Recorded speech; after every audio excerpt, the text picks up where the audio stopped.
1989. One hell of a year, right? Ted Bundy finally got executed, Disney started their Renaissance era. Oh yeah, the Game Boy also came out.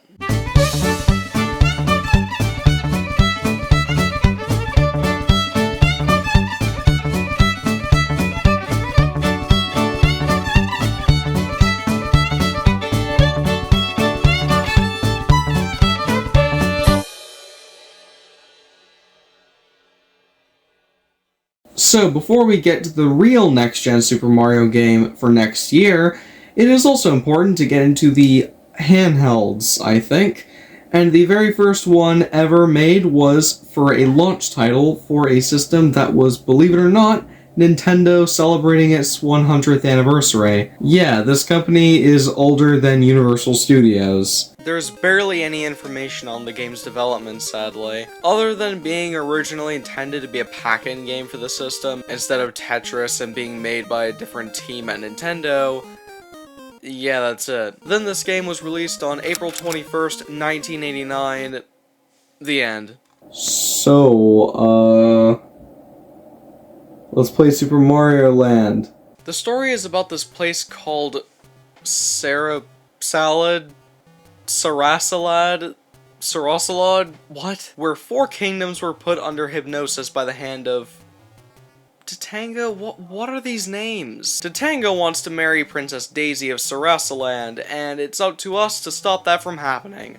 Yes, I'm talking about that Princess Daisy.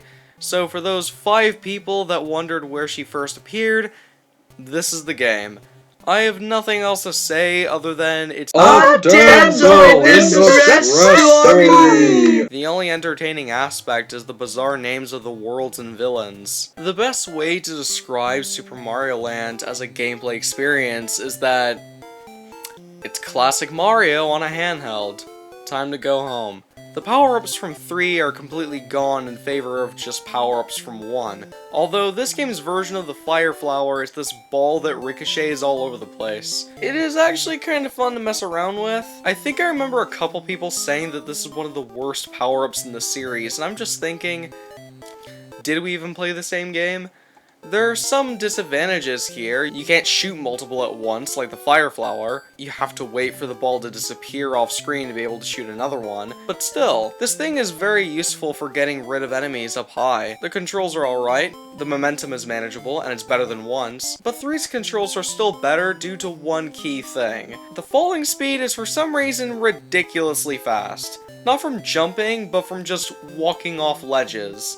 It's pretty weird and can make platforming more frustrating, but the controls are still pretty okay. But then we get to the other problems that were fixed by 2 USA and polished by 3. We're going back to not being able to go back in the levels again, for some reason, which can be quite annoying sometimes. One improvement in 3 that I forgot to bring up was that it changed the health system to where if you lose a 3rd power-up, you get brought back to your 2nd. I don't know why I forgot this, because this was a very nice improvement that made playing the game more fun. But Mario Land decided to go back to the old way, and have you brought back to one-hit kill Mario. This just makes some of the more irritating levels even more fucking irritating. With all this in mind, this game's gameplay is fine, but took steps back without taking any steps forward. I mean, getting extra lives is just as easy as always. If you finish the level and get up on the upper door, you get this roulette where if you press A at the right time, you walk out with either more lives or the new ball shooting power-up. The most you can get is 3, which is nice. This game starts you out with only 2 lives, which I do think was a massive mistake.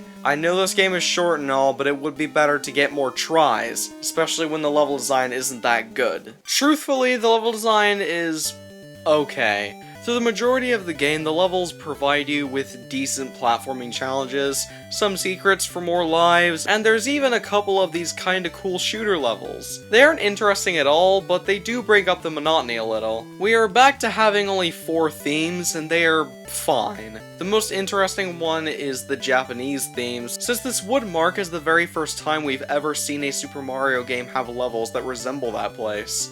but just like with the gameplay, Super Mario Land takes steps back without taking any steps forward. Some of these levels go on for longer than they should. And what's worse is that you can tell the designers were either running out of money or ideas, because the same micro-platforming challenges get reused in the levels constantly, with the exact same assets, to the point where you think you are playing another one of those pick-a-lane levels from the previous games. I suppose that is one improvement in the level design, that those levels are completely non-existent here, but at the end of the day, these levels are just too boring, too long, and the last world has these very annoying ninja enemies that you can't kill. The enemies are pretty acceptable for the rest of the game, and there's also some weird ones that have never been brought back. Hell, the shells of Koopa Troopas now explode, but putting that aside, the level design is, just like the gameplay, okay. The bosses are...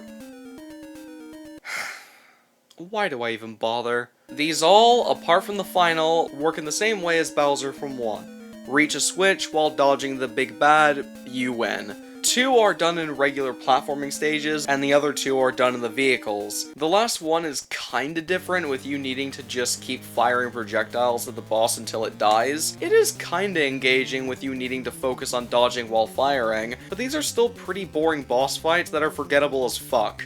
Moving on. The graphics are, once again, okay. My footage shows it to be black and white, but obviously, on an actual Game Boy, it would be in different shades of green.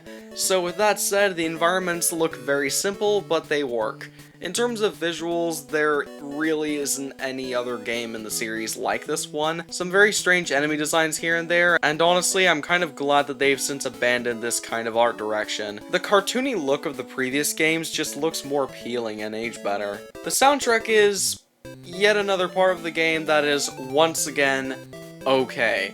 There's only 4 main level themes, and the first one is easily the best one.